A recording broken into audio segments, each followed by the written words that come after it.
అందరికీ నమస్కారం. నేను డాక్టర్ శిరీష, పల్మనాలజిస్ట్, శ్రీవారి హాస్పిటల్, ఆత్మకూరు. ఈరోజు మనము ప్రపంచ ఆరోగ్య దినోత్సవం అంటే వరల్డ్ హెల్త్ డే గురించి మాట్లాడుకుందాం. ఏప్రిల్ 7 వరల్డ్ హెల్త్ డే అన్నమాట. WHO ఈ దినాన్ని బాగా సెలబ్రేట్ చేస్తుంది. ప్రతి ఇయర్ ఒక థీమ్ పెడుతుంది అనమాట, ఇంపార్టెన్స్ చెప్పడానికి. ఈ year my health my right అంటే ఆరోగ్యము నా హక్కు.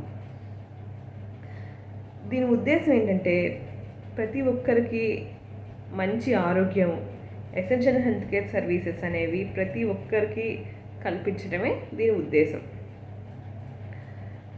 చాలామంది గాలి పొల్యూషన్ అయిపోయి, both indoor and outdoor pollution అంటే ఇంటి దగ్గర కట్టెలు పొయ్యి వాడుకోవటం వల్ల, తర్వాత ఇండోర్ స్మోకింగ్ అంటారు, వీటి వల్ల ఇంట్లో కాలుష్యం ఉంటుంది. బయట కూడా ఎయిర్ పొల్యూషన్ వల్ల చాలా ఎక్కువ కాలుష్యం అయిపోయి 5 సెకండ్స్కి ఒకరు కాలుష్యం వల్ల చాలా ఇబ్బందులు పడుతున్నట్టు గణాంకాల్లో తేలింది.